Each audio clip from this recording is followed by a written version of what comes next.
Aku ingin menceritakan tentang kehidupanku sedari kecil hingga saat ini. Aku lahir di desa, namun keluargaku termasuk pada golongan yang berkecukupan. Dan karena itulah, dari aku kecil, aku selalu dimanfaatkan oleh teman-temanku. Mereka selalu saja seenaknya mengambil apapun yang mereka mau, dan aku yang akan membayarkannya. Hal itu terus berlangsung sampai aku SMP.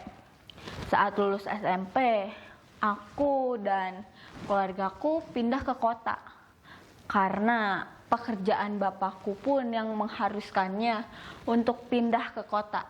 Jadi aku meneruskan sekolahku di kota. Saat pertama kali aku masuk SMA, memang tidak ada yang memalakku.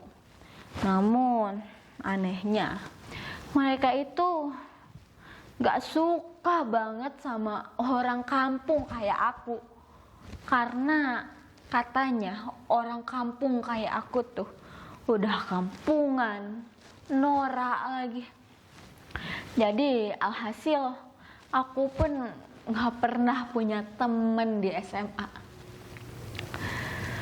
Seringkali aku pulang dalam kondisi menangis karena aku merasa sakit hati dengan ucapan-ucapan mereka. Pernah sekali aku meminta kepada bapak untuk aku pindah sekolah. Namun kata bapak, sekolah di kota itu mahal, Ningsih. Gak usahlah kamu pindah-pindah segala. Itu kata bapak. Jadi mau gak mau ya aku harus bertahan selama 3 tahun di sana.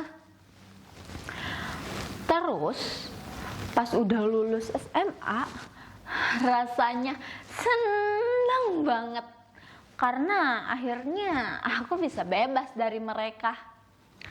Dan ditambah lagi, aku berkuliah di universitas yang sangat aku inginkan.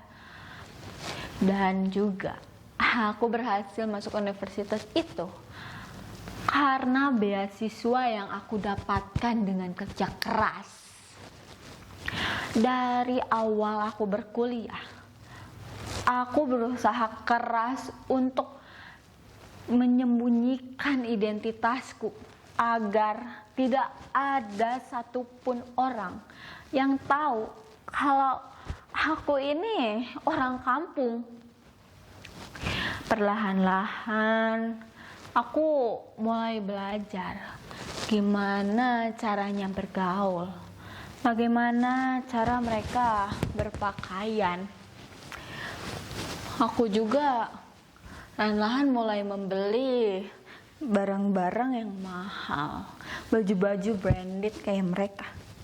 Dan karena itulah aku jadi punya banyak teman.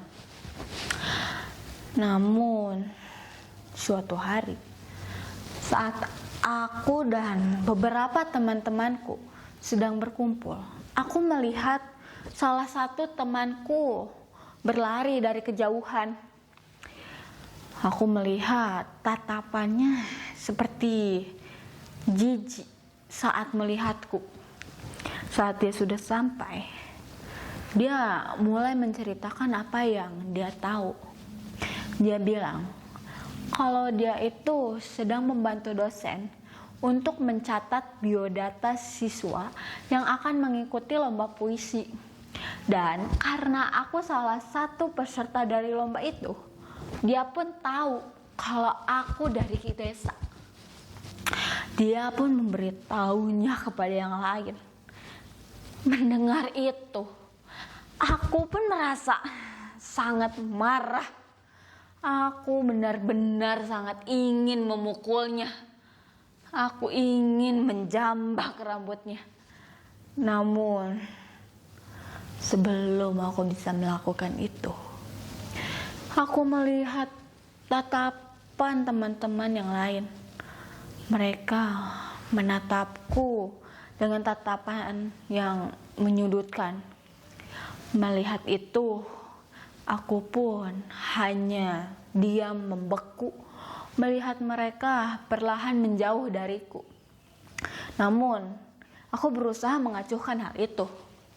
Aku berusaha untuk tetap fokus pada lomba yang akan aku ikuti. Dan lalu, 1 minggu berlalu setelah itu. Dan pengumuman hasil lomba pun diumumkan. Alhamdulillah, aku berhasil menjadi juara 1 di lomba itu. Aku sangat senang dan bersyukur. Walaupun memang teman-temanku yang lainnya semakin membenciku karena prestasiku. Lalu, setelah itu, dosen pun kembali mengajukanku untuk berlomba puisi. Karena katanya aku bagus banget pas lomba puisi kemarin. Jadi aku diajukan kembali. Dan alhamdulillahnya di lomba itu pun aku berhasil menjadi salah satu finalis. Dan karena hal itu juga semakin banyak teman-teman yang membenciku. Selain karena iri dengan prestasiku, tapi karena mereka juga tahu kalau aku ini orang kampung. Mereka terus mengatakan kalau orang kampung kayak aku tuh seharusnya nggak pantas buat dapat prestasi yang kayak gitu. Dan semenjak hari itu, mereka mulai terus mengejekku semakin sering. Dan bahkan mereka pun semakin sering membuliku secara fisik. Mereka terus saja menyiksaku tanpa ampun. Setiap hari mereka terus saja membicarakanku, terus saja menindasku. Aku awalnya memang sangat tertekan dengan hal itu. Namun, aku berusaha untuk mengacuhkannya. Tetapi tiba-tiba kedua orang tuaku pun mulai bermasalah. Mereka terus saja bertengkar sampai akhirnya mereka bercerai. Setelah mereka bercerai, rasanya duniaku sangat hancur berkeping-keping. Aku tidak tahu lagi harus apa. Aku pun mulai berpikir kalau pergi yang jauh adalah hal yang terbaik untukku.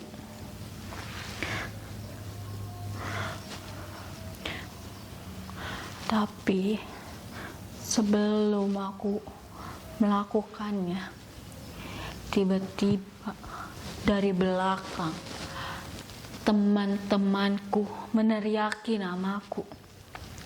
Mereka langsung berlari ke sampingku, menepis tanganku, menyingkirkan gunting itu jauh dariku. Mereka tiba-tiba berlutut di kakiku, meminta maaf atas apa yang telah mereka lakukan. Mereka memohon untuk aku tidak melakukan itu. Aku sangat marah dan kecewa pada mereka. Kenapa mereka datang hanya saat aku sudah sangat terpuruk seperti itu? Kemana mereka saat aku benar-benar membutuhkan mereka? Kenapa tidak ada satupun dari mereka yang datang kepadaku?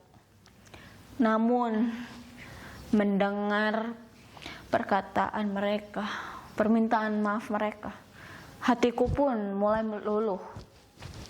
Perlahan-lahan aku mulai memaafkan mereka. Aku mulai menerima kembali mereka. Bertahun-tahun berlalu. Sekarang aku sedang menjalankan S2. Dan setelah kejadian itu, aku kembali berteman baik dengan mereka. Dan kedua orang tuaku pun kembali menyayangiku seperti dulu. Walaupun memang mereka tidak akan pernah kembali bersama lagi.